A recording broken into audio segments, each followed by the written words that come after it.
Welcome to Deco Guide, the only app designed to help you navigate your college and career journey in the quickest and most affordable way. This podcast is brought to you by EdTechity, dedicated to opening doors to higher education and career opportunities for all. What's up, everyone? It's Professor G, and today, again, I gotta give it up. Thank you very much, Rob. Tío Rob is here again to really bring us a whole lot of enlightenment and life inspiration. I even wore one of my favorite t-shirts here. It says, Ponte las pilas. Do you know what that means, Rob? I would imagine it means living your best life or your best life. It's a very common term in Mexican households. Really? And it's usually the women that'll tell, or someone will tell, the men or women will tell the children, ponte las pilas, meaning, technically it means, put your batteries in. Like, wake the hell up, snap out of it, pay attention, go to work. Go to work. Yeah, get it done, get shit done, so ponte las pilas means trucha, wake up, something's going on, get up, you got to wake up, you got to pay attention, something good's coming, something bad's coming, so it doesn't matter, you got to wake up. So ponte las pilas for this episode. Again, Perfect. Thank you very much, Tío Rob. Uncle Rob, for those of you who are new to meeting Rob here. He's a business and life coach, been around just decades, giving great information out to companies, to people, and really bringing us out of our shell to overcome the many obstacles, both personal, education-wise, business-wise, finance-wise, life-wise. So again, Rob, thank you very much for joining us again. Thank you.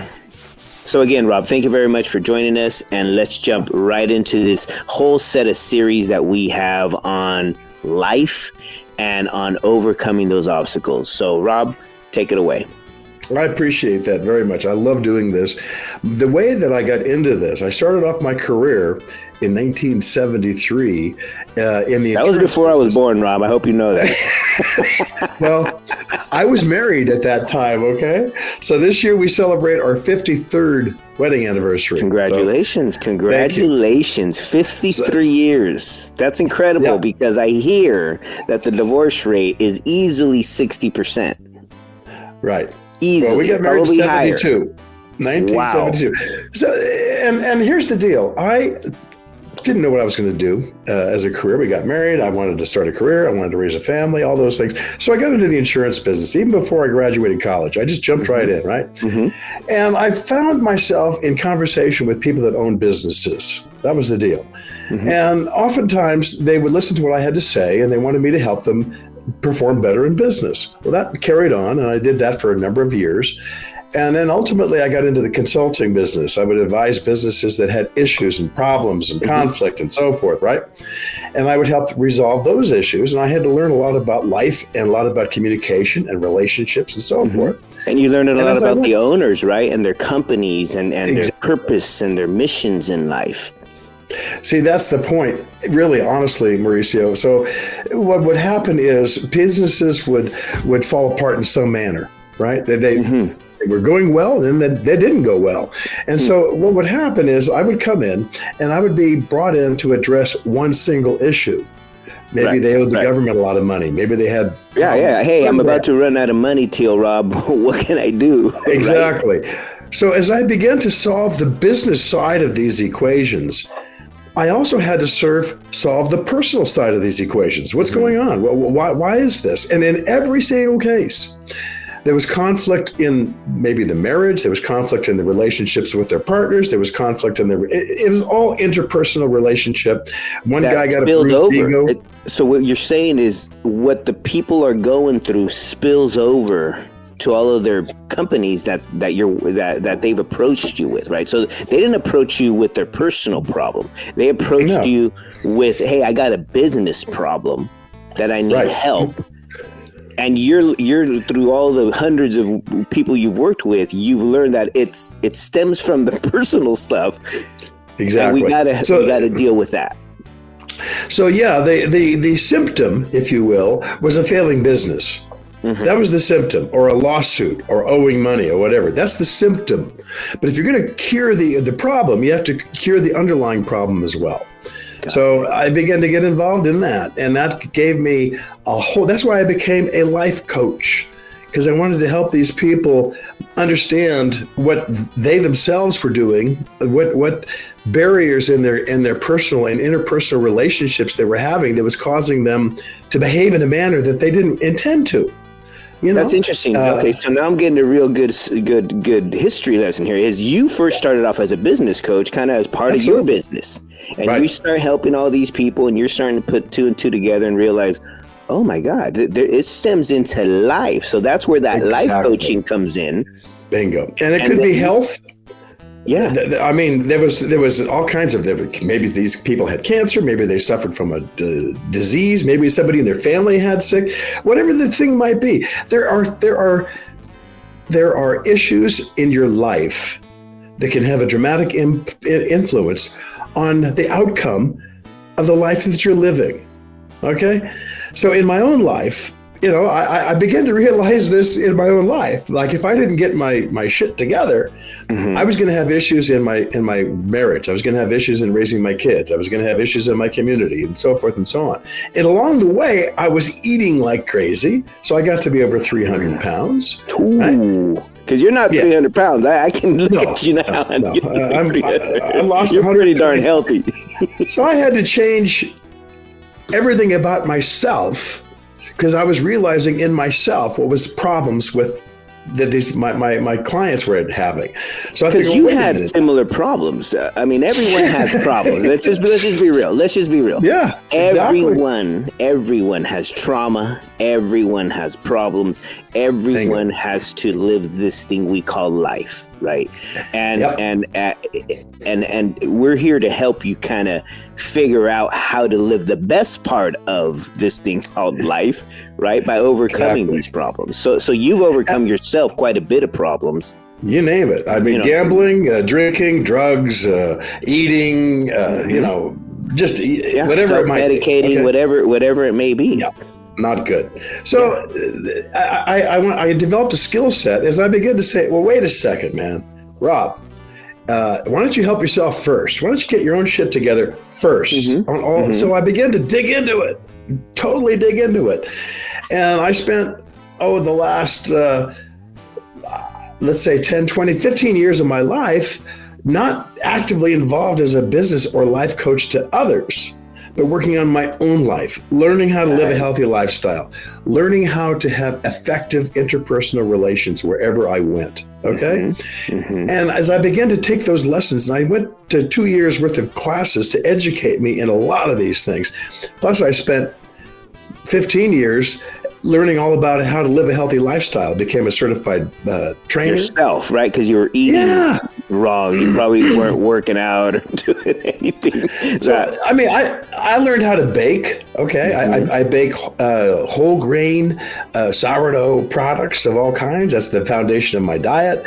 I'm a Mediterranean diet guy, fruits, vegetables, whole grains. But you weren't that when you were younger. You weren't that. Ooh, not at all. Miles away from it. Okay. I mean, completely different. On one of these days, I'll show you a picture of what I looked like at 300 pounds and just going through. You're not just going to show me, you're going to show everyone, because we're going to put it up. So the bottom line is, so that's how I got my education, to give people sound advice. I was my own guinea pig. And now I've resolved issues at well over 200 companies. Okay. Wow. They were facing bankruptcy. The owners were facing bankruptcy. They were going through divorce. They didn't talk to their kids. They owe money to the government. They owe money here. Yeah, because most businesses, from my understanding, like 90% of businesses that start will fail, like within the first 5 years or some crazy. Well, here's how it works. Like that.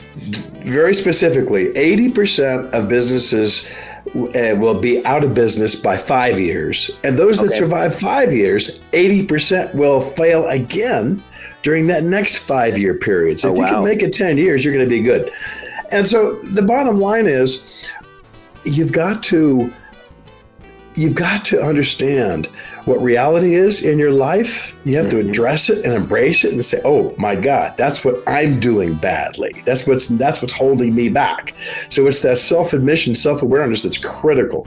Then you have to understand that that's whether it's your health, that's whether it's your relationships. The key that I really want to share with people that listen to these podcasts, if you get yourself a solid foundation for your own life, you don't take things personally, okay? You don't make assumptions. You make sure that your own element of your life is really working for you. Now, you can take the time that you need to do introspective, and you can figure out, who am I? What do I want? And what is my purpose? Once you get your arms around those three things and you build your life on that foundation, everything else in your life will go well for you. Now, I'm not suggesting that things won't turn bad. Of course they will. I've had friends die, overdosing, divorce, you name it. But it's how we as individual humans react to those issues. To continue to live your best life, right? Whatever your life throws at you, disease. You got to put it in perspective. Yes, absolutely. So your definition. So let me give me the one sentence definition of your best life per Tío Rob. Yeah, sure. That means relationships. That means the choices that you make with the time that you have, okay? It means how you understand, perceive, and react to life happening around you. Okay?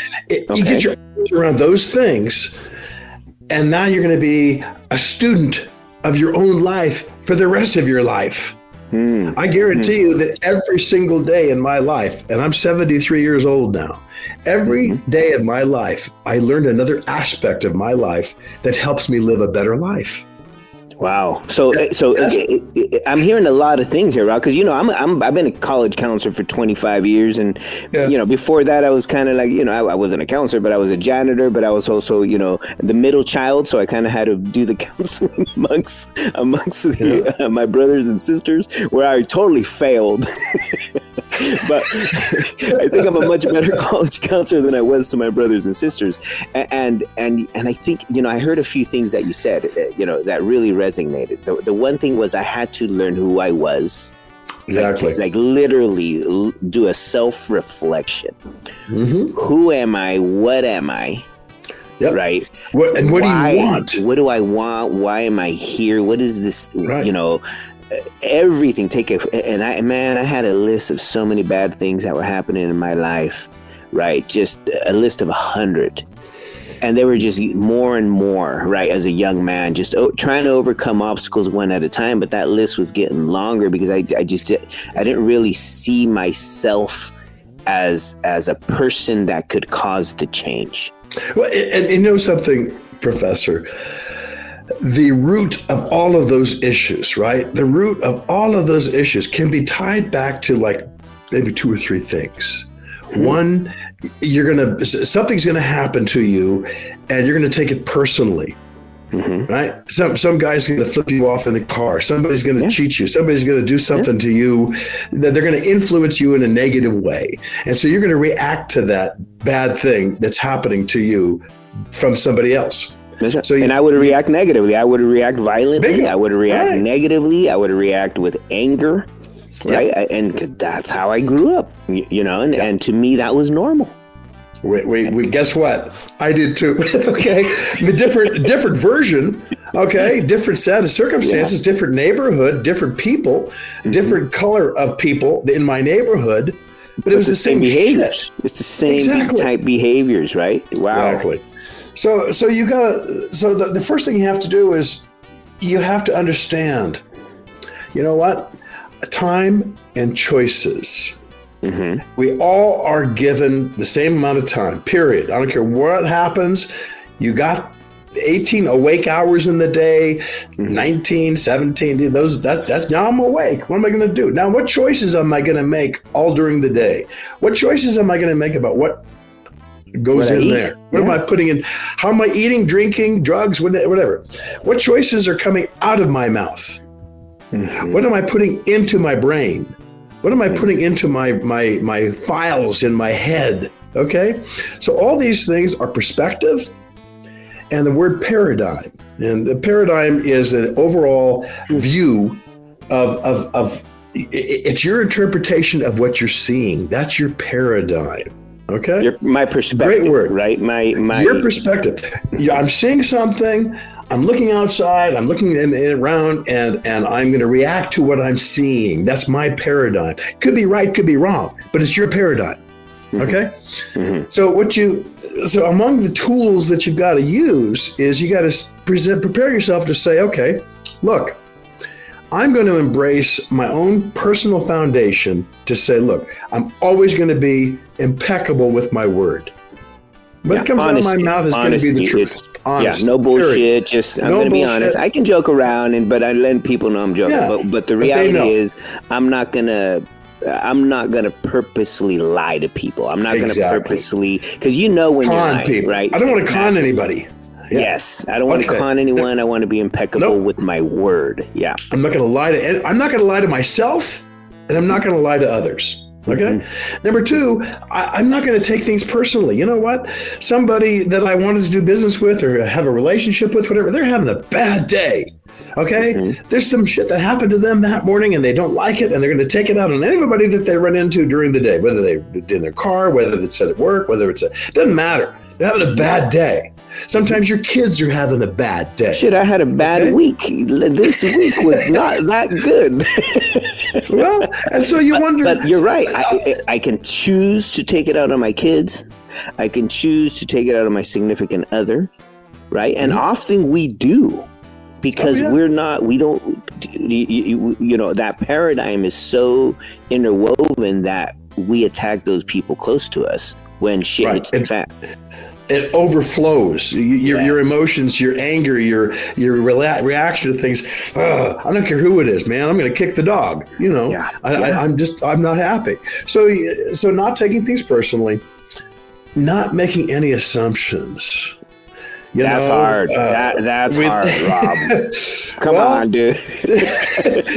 You got but this is why you got to live your best life, right? We didn't say this was easy. This is going to be the hardest thing you do in your life, is living your best life. See, that's the whole point. But once you speak it, once you know it, okay, this is harder than learning a second language. Absolutely. It's harder than learning how to do well in an athletic endeavor. It's the hardest thing you'll ever do. But once you've got it, it's there and you'll never let go of it. Mm-hmm. So understanding your paradigm, right? Back to your paradigm, which I'm thinking, paradigm, that wasn't really something I understood, but I do understand computers. So if I'm a computer, I've been programmed, right? When I was born in the Salinas Valley, I've been programmed to behave a certain way, to act a certain way, to react a certain way to my problems based on where I was born, the people who raised me, the environment that I was in, right? Same with you, right? Your environment, your family, your schooling, whatever, programmed you for the first 20 years of your life, 30 years of your life, right? And then you try to live the rest of your life realizing you've been programmed wrong. and the word that I like, program. Exactly. So the word is domestication. Domestication. Got it. And there's 3 periods in your life that have the greatest influence on your domestication. The first 7 years, man, you're going to experience and learn a lot about life. Those first 7 years, you're going to see the neighborhood you grew up in. You're going to see the kids and the way they act. You're going to see the mom and dad. You're going to see schools, the neighborhood, school, you name it. Those first 7 years are going to give you all kinds of growing up experiences. The next 7 years, you're going into adolescence. You're learning who you are as a young adult. What's it like to be an adult, and your view and your attitude and your awareness is going to change. Mm-hmm. It's going to be added to. It's going to combine itself with the first 7 years of domestication and help you figure it out in the second year of domestication. Mm-hmm. Then the third of this thing is your age of, say, 14 to 21. I'm going through high school. I'm going to figure out a career. I'm going to maybe have a relationship. I may get married. So you're learning about love and sex and education and career and, the employment workforce, right? Just, money. How do I get money? I mean, maybe you're in a habit of getting money by stealing. Hey, let's be real. Hey, I used to jack people, dude. Come on, stealing, drugs, whatever. I got to hustle, man. I need $200 today. Well, how am I going to get my $200 today? I know how I'm going to do it. Blah blah blah. I'm going to take it from somebody. Yep. Exactly. Now, so what in my life? What I've realized way late in life. Okay, I had a father, and let's just say that he was not at all what you want in the way of a father on many levels. He was like a Donald Trump in his own way. He was very narcissistic. He was opinionated, blah, blah, blah. And I resented it. My sisters resented it. We were so glad to get him out of our life, blah, blah. Then I realized in time, well, wait a minute now. I'm just holding him accountable for all this bullshit. You mean you're holding him accountable for the way he treated us? Right. How he treated us. Why was he living his life this way? So finally I just said, well, wait a minute now. What assumptions am I making about him and his life? And I realized, well, he was in World War II. He was at Pearl Harbor when it got bombed. When he was 10 years old, his mom and dad, he came home from school and his car was packed up with all their worldly belongings. My grandfather lost his job at the Ford Motor Factory, and they were like the grapes of wrath type of thing. They were traveling around trying to find a way to survive. Yeah, in poverty. Yes. So, exactly. Yeah. And they wound up picking blueberries in British Columbia, cutting trees in British Columbia, going down and joining the family that was there doing the same thing in Central California. Okay, so all of those things was his. All of the trauma he lived, right, made him live his life the way he chose to live it. Bingo. With you as children, you and your brothers and sisters, etc. Wow. Now, how many of us have parents that we wished treated us differently? Acted differently? We had heavy alcoholism in my family. So dad was a hard worker, don't get me wrong, full respect and stuff, but he was drunk every day. He was self-medicating. He was trying to overcome the experiences that he had in his life that he couldn't resolve in any other way other than to self-medicate. Exactly. My dad was the same way. Yep. Seeing guys get their heads blown off at Pearl Harbor was not a good thing. Okay. Yes. Exactly. And so all that built him up. So the point I want to make with all this conversation is this. You have to let go of all the things that happen to you. Let go of them so you can look at them. Let go of them so you can understand them.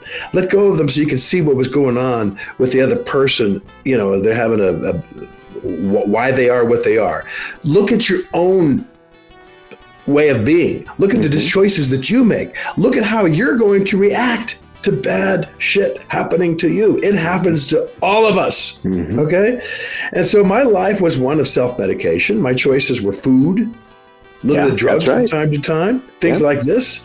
And okay, so the reason I'm saying all this, laying the foundation, is what I would like to achieve in these podcasts is a step-by-step path to determining who you are, what you want, and what your purpose is. Now, once you know those things, you can align those three things against the choices that you make every day. If I get up in the morning and I take a run, or I take a hike, or I lift weights, or I do whatever. If I get back to the house and I decide on the food that I'm going to have for my first meal, because I know it's going to benefit my body. Okay? And I go and I have my homework done. I'm on my way to classes. I'm going to digest everything that they offer me in that class, whether it's something that I feel like I can use right now, or whether it's something I want to add to my inventory of stuff that I know. That's amazing you bring that up, because I get so many students, right, first gen that go to college and they don't understand. They don't understand that this is a completely different place that's going to treat you completely different than what you're used to in school.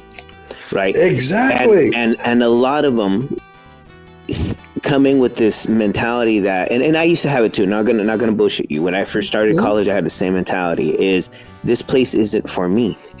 That assumption, right? That assumption that this place isn't for me got me to almost drop out 7 or 8 times.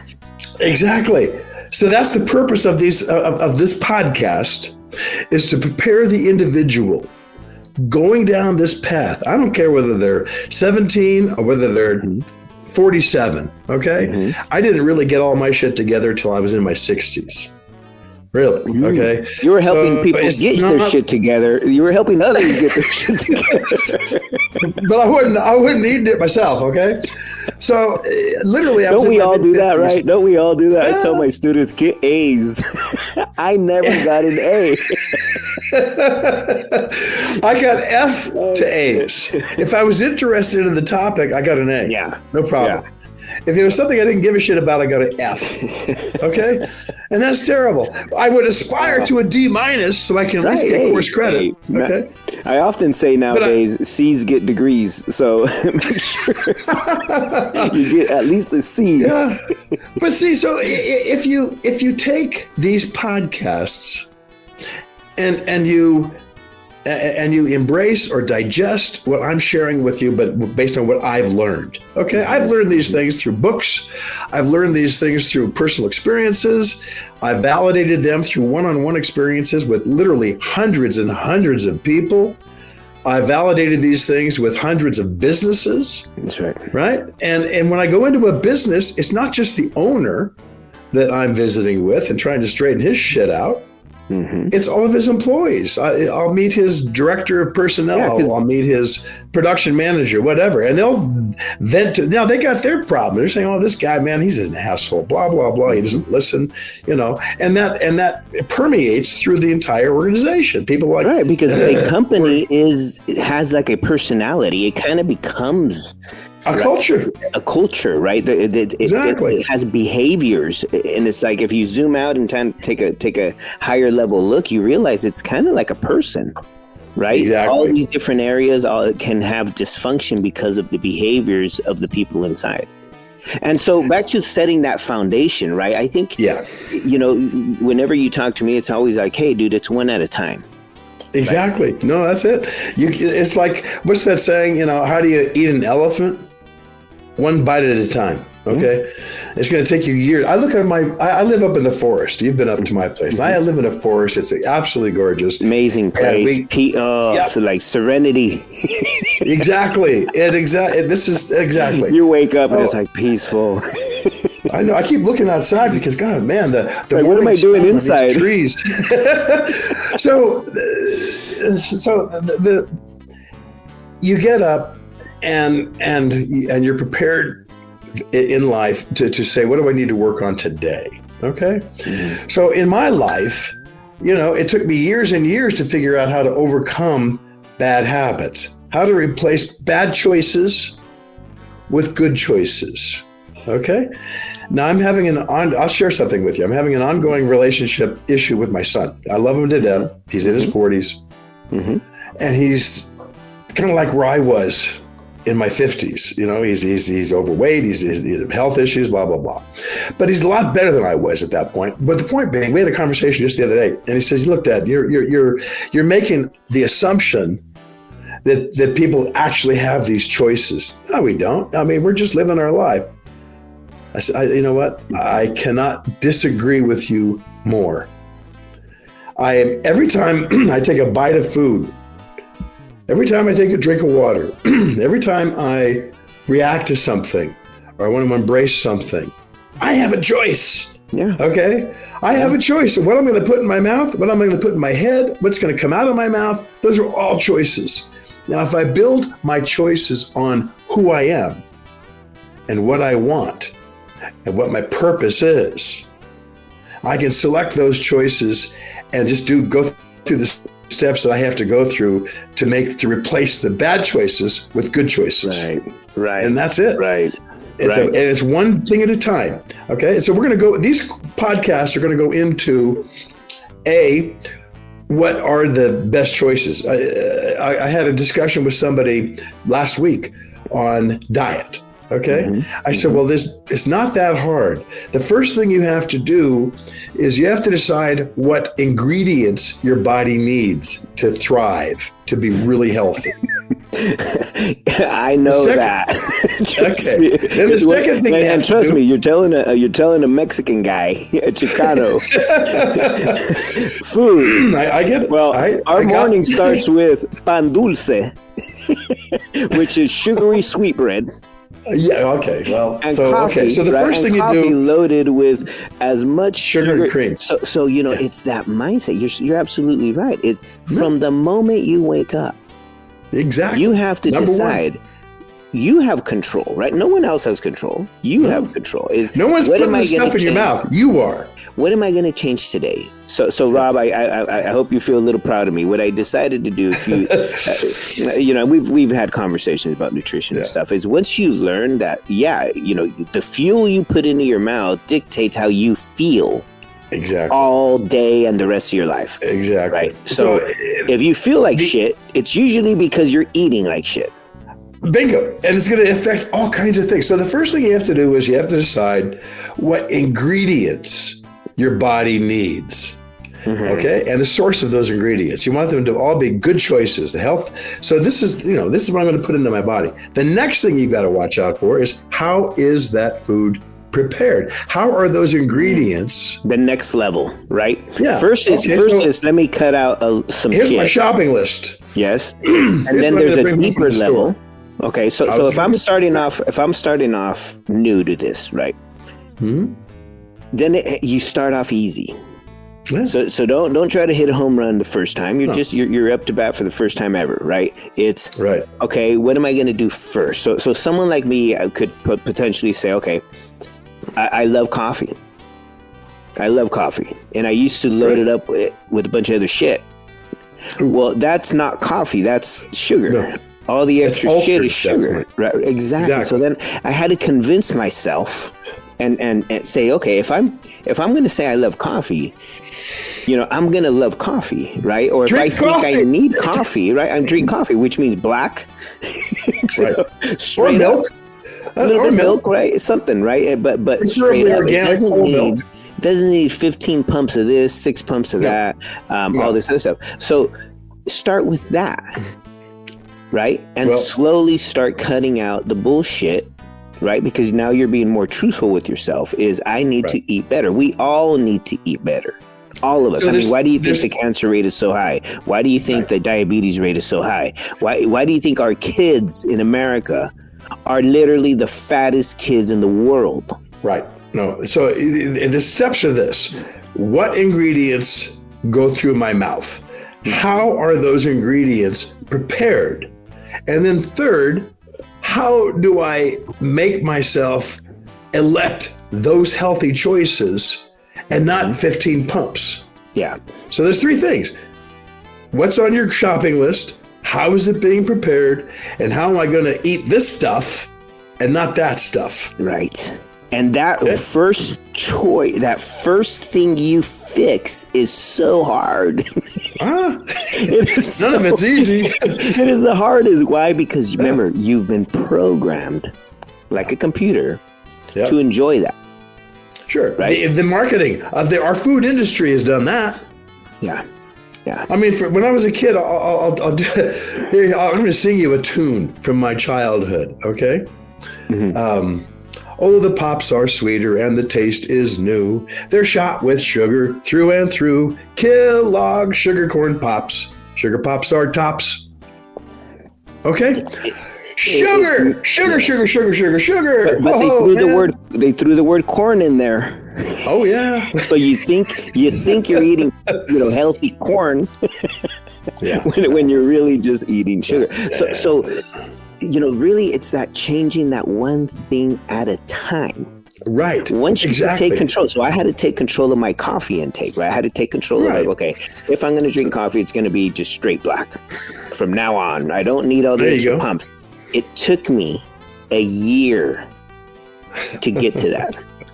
And there's reasons for that. So as we go through the paradigm, and I'm going to pull up the wheel of life here before we end the show. Oh, sure. When we go through and we look at a situation like health.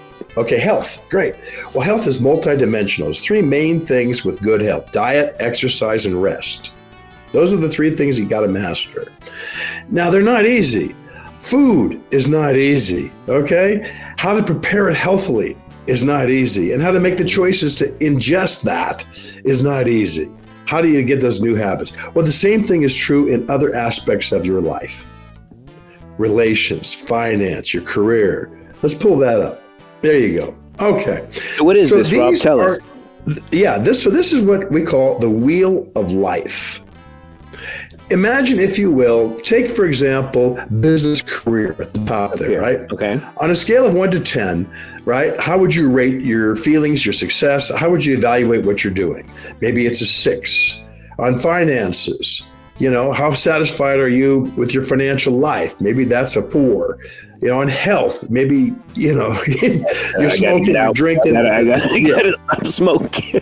Not I a good gotta one. Stop drinking. I gotta start working out. Yeah. I gotta start jogging, so that's down here. Right. And all that, so you make your way through all these things: family and friends, your relationships with them, your romance, your love life. I'm trying. I'm way up here. Wife's down here. Your personal growth and your fun and recreation and your physical environment. So if you have all of these things at 10, what's the shape of your wheel going to look like? Smooth and round? If all of them are 10, it's a wheel. You're flying down the freeway. You're flying down this freeway of life. Exactly. When they're all at 10. So they're not all going to be a 10 when you start. Okay. Yeah. So what I've done is I have figured out on all 8 of these conditions, the experiences that humans go through. Mm-hmm. I've got ideas on what that should look like, the choices that you make, and how you can live your life to where those things are as close to a 10 as is possible. And it took me a long friggin' time to get to that point. Okay, it didn't come overnight. So if I have figured it out. So I'm looking at this, Rob, as okay, I'm a low rider. That's what Anyone asks me what's my favorite car or whatever, I do a 61 Impala, super sport, that kind of thing. Convertible? No, and I live in Sacramento. It's hot. It's hot. And I've had a convertible before. It's very limiting when you live in really hot or wet places. Yeah. Yeah. So I've had one. No thing. I had a 63 convertible super sport hardtop 10 years ago, etc. Very beautiful car, canary yellow paddle interior, just slammed on some 14-inch wire wheels. Anyways, the reason I'm bringing this up is I'm imagining the spoke wheel right here of a lowrider. Mm-hmm. And sometimes you bend your rims, right? So when you bend your rim, right? So if I have a bent rim, if I'm only on my physical environment, which is like my home, kind of like my roof overhead is what I'm assuming here. If that's at 5 because I'm not happy there, right? Or say it's at 3 because I'm really not happy in my physical environment. And my business and career is probably going to be low as well, because if I'm not happy, home, I'm not happy business. Maybe my business is making a lot of money. Maybe it is, but it's still dysfunctional a little. That wheel is going to be like. Exactly. I'm working with people right now. I'm working with somebody right now in their mid-50s. Their businesses are super successful. Mm-hmm. So they're like around 10s in the business, okay? Yeah. So the businesses are maybe 8. Finances are probably 8 as well, but their understanding of the finances is probably a 3. But nonetheless, their health is a 3 or a 4. Their family and friends is a 2. Their romance is maybe a 4. Their personal growth is a 1. Their fun and recreation is 1. Okay, and their physical environment is maybe 6. How do you think that's a wobbly wheel. Yeah, that thing's going like this down the freeway. Even though there might be plenty of cash, even though the world sees you as a high functioning success story, your life is know what I mean, going down the freeway of life just a little clunky. Yeah, and I was brought into this. I was brought into this client because to help with all these things. But the problem is that this individual is not interested at all in anybody else's opinion or advice. Mm-hmm. So I can't do anything until they are, right? And so that's where like the personal growth of the individual. So a strategy would be to help focus and improve the personal growth a little. Right. Start with that. Yeah, that's a good place to start, because now we can open up the mind and their attitude and their paradigm to wanting this whole thing. Interesting. They have more interest in achieving a round wheel of life than they do any one single element. And that is a really good place to kind of end this first podcast on. When people are walking out of high school and into a career, whatever that might be, or they're 40 years old and they look at this thing and they think, shit, man, I need a lot of help. Okay, whatever it might be. You got to start with an awareness and a paradigm that says, choices I've been making have led me to the shape of my wheel. Mm-hmm. And I need help. I need a guide to help me make them all even and wonderful. I am not interested ever in my career anymore in working with somebody that just wants to accumulate more money and let the rest of this shit go. No. Yeah. Doesn't matter to me. That's not life. Okay, you can't have $100 million business and have a $10 relationship with your family and friends. Yeah. You know, I'm reflecting on this because now that I see a visual, and a lot of us are visual learners, like 90%, right? You know, take it in, you know, visually. You know, when I was a young man, I was focused on fun. Yeah. You know, so I was probably an 8. I was personal growth was low because I wasn't really interested in I'm just partying, having a good time.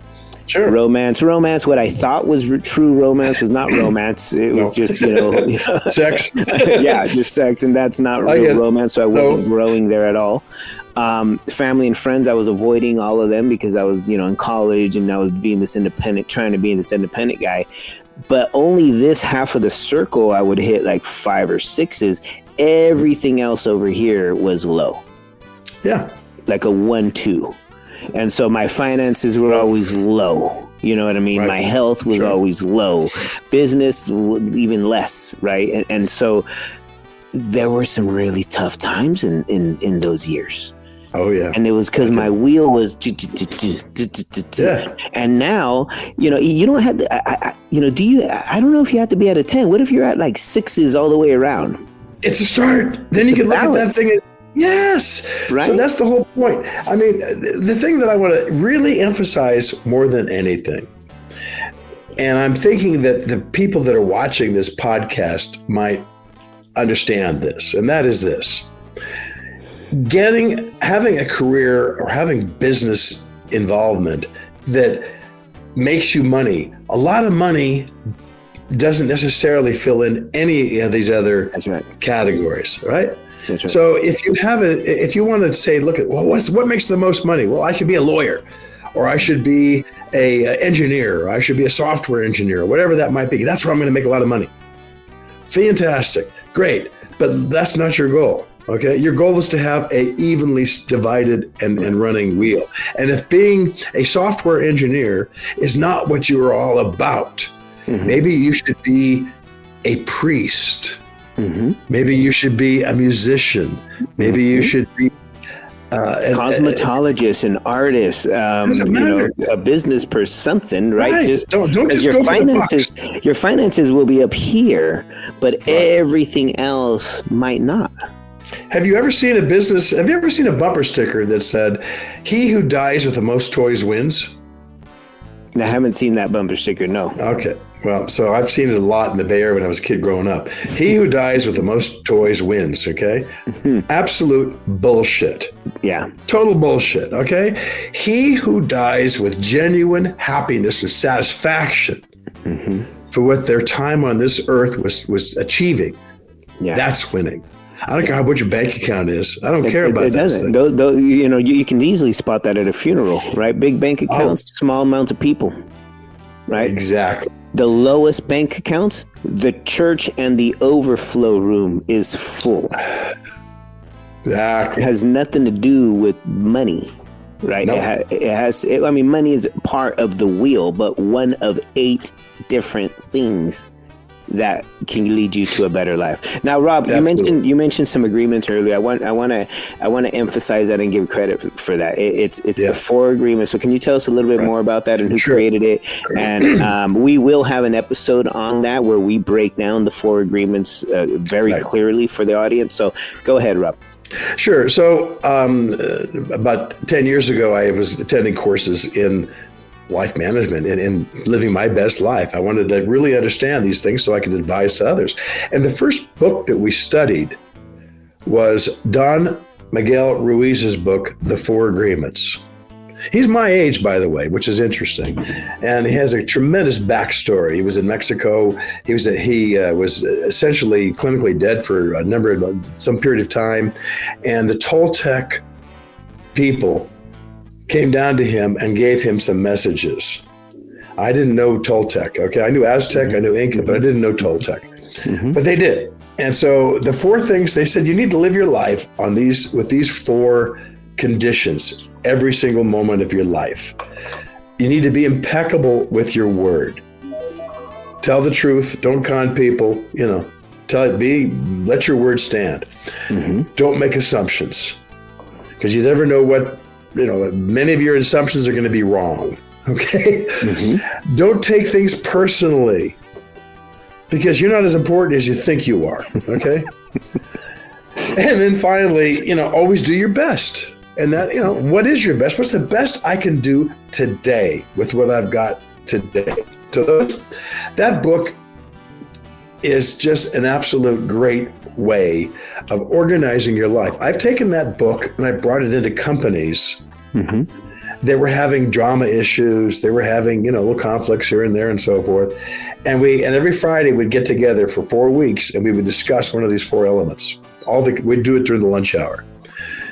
And the incidence of drama went from a lot to 98% of it went away. Because people, men and women that worked in this company, would look at each other, and now they're looking at each other with the 4 agreements in the back of their head versus you asshole. Fuck you. Okay. And it went away. And as a result, this company grew and grew rapidly. They had a good concept anyway. And the owner of the company embraced these things completely. And the owner of the company already was just a magnificent human being. I just love this person, still do.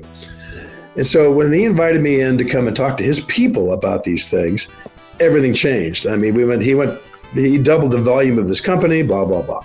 So the point being, these life lessons, living your best life, is first of all about you embracing the things that are going to mean the most to you as life goes on. And you're going to carry these tools with you as an employee, as an employer, as a father, as a neighbor, as a husband or a wife, you name it. If you carry all these tools with you through all those ingredients, now you can walk through a neighborhood that you used to be afraid to walk through. Yeah. All right. I mean, when I was a kid, because you're not making assumptions. No, when I was a kid, I was a teenager in the 60s, I worked in San Francisco, and then I spent a lot of time in the Haight-Ashbury and the Fillmore district and so forth. Friends of mine that lived in the Fillmore. And I mean, we heard gunshots, a lot, most nights and things like that. And I was always afraid, like, oh shit, I drove a motorcycle at the time. Well, I go back and then I'm in these situations now. I'm in neighborhoods that you might think, yeah, what are you doing in this neighborhood, man? I don't care. Okay. I don't care, because I'm going to walk through that neighborhood with a positive energy and a love in my life and an acceptance and an understanding that these people are going through something too. Okay. I did. And they are too. And as a result of that, when I am with a group of people, I always get positive energy. I find a way to connect with their best selves in there. They may be pissed off. They may be bad in a lot of other areas. But I'm able to connect with that heart, that soul that they've got, that they really would like. To me, every single human being wants to be their best. Mm-hmm. But they have all kinds of barricades, blocks, and things that don't let them do that. So I would like to help people get through that and replace that type of energy, that anger, those experiences, and connect them with the rest of the world. The things that are so beautiful. Animals, plants, seasons, man. I'm having time of my life understanding and enjoying planet Earth and what it's got in it, and people, and all the different kinds of people. I love people. I really do. And this is, I want to remind the audience that this is things that are going to take time, right? And you're going to be surrounded by people who do not understand the 4 agreements. And they don't want you. They don't want you to either. They don't. They don't. No, because then it stops bothering you when they do something that's out of your control, right? So it reminds us that we're only in control of how we think and how we respond. You're only in control of that in this whole world, right? You're not in control of others. You're not in control of others' behaviors. My dad was so bitter, okay, that when I got into the insurance industry, hey, Dad, I'm licensed to, I had that choice. I went through that, and I said, no, not for me. It's crazy. Anybody could do that. You're wasting your time. Kind of like a knock on your goal, a knock on what you want to do, something you want him to be proud of, and it's like you're not proud. What he's doing is instead he's saying, look, I wish I could do what you did, but I can't. So I'm not going to have you, my son, succeed at these things where I can't. So you shouldn't even be doing that. Yeah. Bullshit. Yeah. Okay. No, I don't. That doesn't. And mean we get that.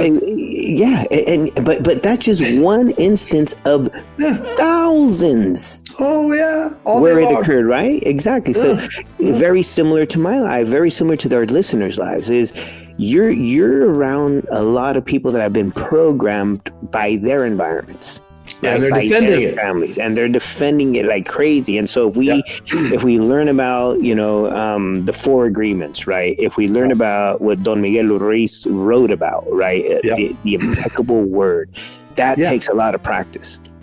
I had to consciously. I want to say something. Don't say anything. You know what I mean? I'm like talking to myself, saying, bite your tongue, don't say shit. You know what I mean? And if it's not true, you definitely don't say it. You just keep it, and what goes on in here might be totally different. Right? I want to beat the shit out of this person, right? It's going on in here. But what's going to come out here is I have to, do not make assumptions, right? When I lost my weight, okay, when I went from 300 to 175, so many people loved it. They were so encouraging and so forth that others said, fuck you, man. It doesn't work for me. I can't do that.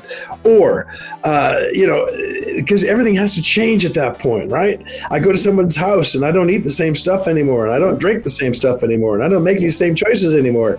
And now they resent it because they think Robbie thinks he's better than we are. No. Oh. Or how about my relationship with my dear wife? Man, we've been together as a couple since 1968 in high school. We were juniors in high school. We got married 4 years later, okay? Wow. That poor lady, I mean, you put her through some shit, sounds like. and now I've got these things that I'm putting her through another round of shit when I'm sharing with her what I've learned to make myself better. Yes. If you tell me one more time I'm taking it personally, I'm going to knock you out. Okay. Let's back off on that one a little bit. So you're going to get resistance in all quarters. Everywhere. Because you're changing you. When you start changing you for the better, some people are going to be jealous. Resist. My parents were resisting my change. My brothers and sisters definitely resisted my change. Even my own kids. Like when I start changing, they're young and they're like, wait, Dad, what do you mean you don't eat that anymore? Whoa. Even yesterday, I'll be honest with you, they're all like, let's go to In-N-Out, go ahead, great. Okay, let's go to In-N-Out. I chose not to eat. Yeah. They were tripping.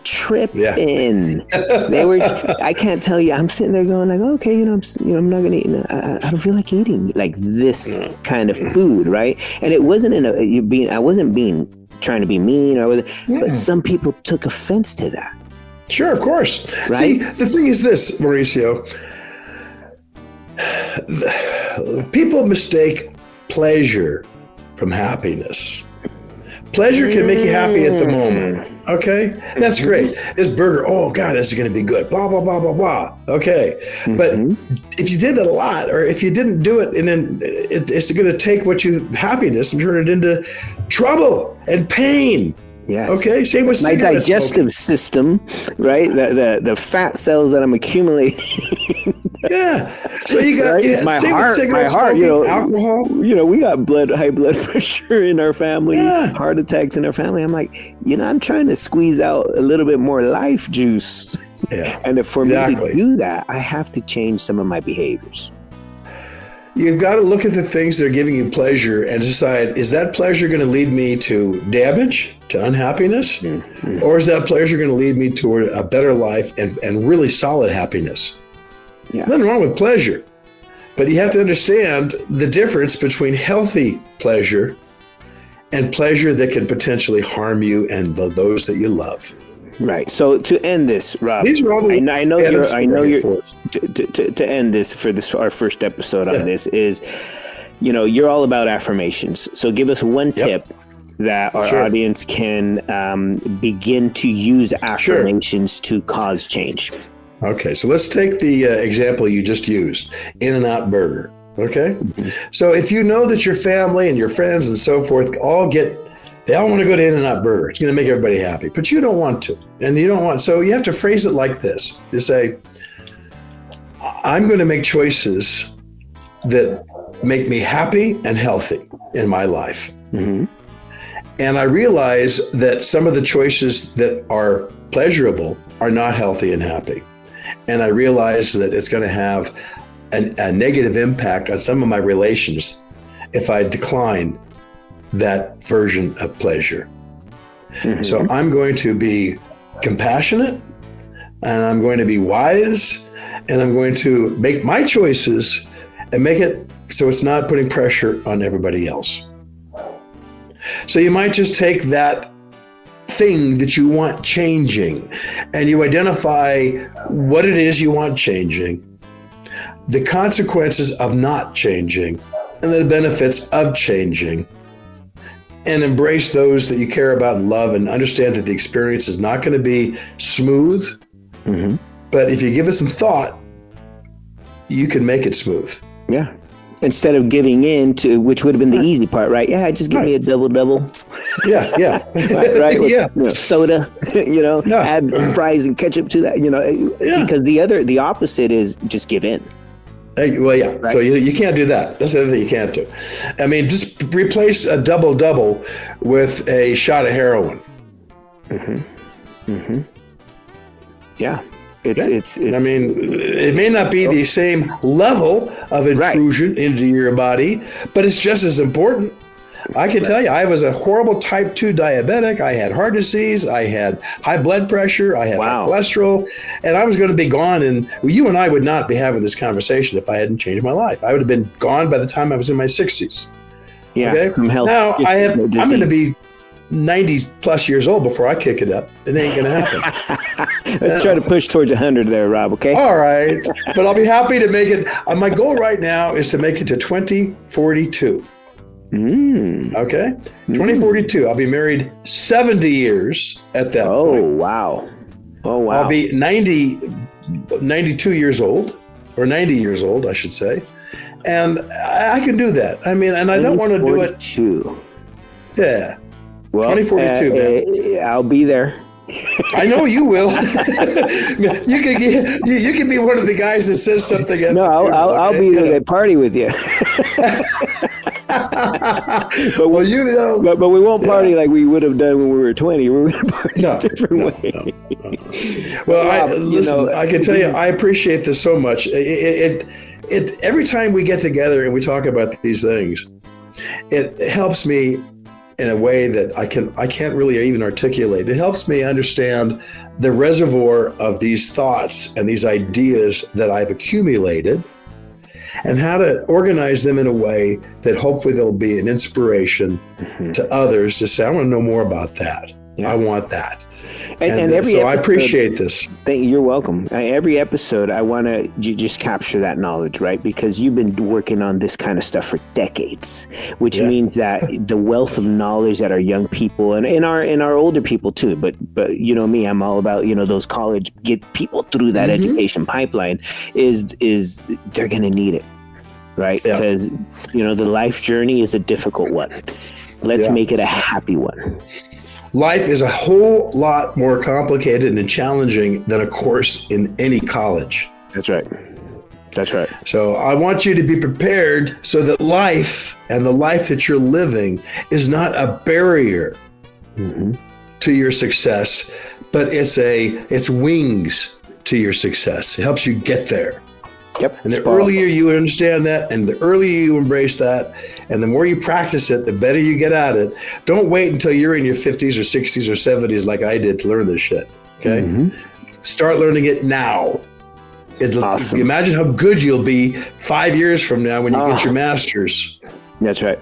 Trust me, I'm in my late 40s now. If somehow I would have gotten some of this information sooner, I believe that I would have lived happier years, right? Yeah. And now I'm living a much happier life than I've ever had before, because I'm able to self-reflect. I'm able to control what comes out of my mouth and how I behave, and understand that, I'm not in control of somebody else's behavior. I'm only in control of my behavior, right? Exactly. And as I implement the use of the 4 agreements, and we're all learning. Again, you're not going to fix this tomorrow. You're not going to fix this ever. You're growing with this for the rest of your life, right? And as I implement those 4 agreements, things get better. Right. Yeah. But it's always reminding myself, right? Impeccable to the word. You got to. So maybe every day, if you enter the day and you have 2 or 3 new choices that you've mastered, you've been able to make a choice in one area. Great. I'm going to live that. Now I'm going to keep my eyes open. I'm going to prepare myself and be ready for the second thing that I want to adopt, the new choices I'm going to make in this area. And that guide that we had up, that life guide, the life cycle, it is an agenda for you to understand and embrace and take it one level. And let's say the first thing you decide is a career, business. Okay, great. And right now you look at the thing and you give yourself a 3 or a 4. So why don't we say, okay, look, let's focus on going from a 4 to a 5. Now let's go to the next one. Let's focus on going from a 6 to a 7. Let's go to the next one. Let's go from a 2 to a 3. And because the more of these other things that you improve, right, the easier it's going to be. Overall, you're going to master the ability to make different choices and to recognize that, in fact, you can do these things. So you start with 1 and you move it up a little bit, and you go to the next one and you move it up a little bit, and you brace yourself for the feedback and the pushback and all the other conditions. They're going to come to say, no, don't make that change. You can't do that. Bullshit. You can do that. Okay? That's right. I know you can do that. And the only reason I'm here talking about these things is because I've spent the last 50 plus years knowing and realizing what bad choices were and how to make good choices and the benefit of those good choices. That's why I'm here talking to you. Well, Rob, thank you for the knowledge. Thank you for joining us today. Ladies and gentlemen, Tío Rob, business and life coach extraordinaire. We'll have many more episodes with Rob, for you. Those include getting your mindset right and how to do that. Talking about your education, your training, where can you, how do you frame what's next for you in terms of learning, right? Whether it's formal learning or informal learning, because we're learning all day, every day.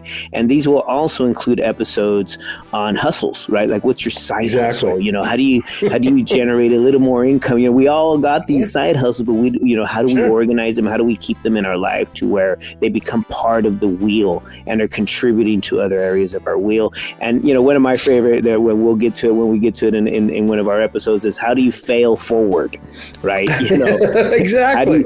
Making those mistakes, right? They're not really, I don't even look at them as mistakes. They're anymore. lessons. They're lessons. And and then your mind changes because you're not fearful. You're optimistic to learn from the failures, etc. So many more episodes to come with Tío Rob. Again, thank you, Rob, for the time. Much appreciated, and we'll catch you in the next episode.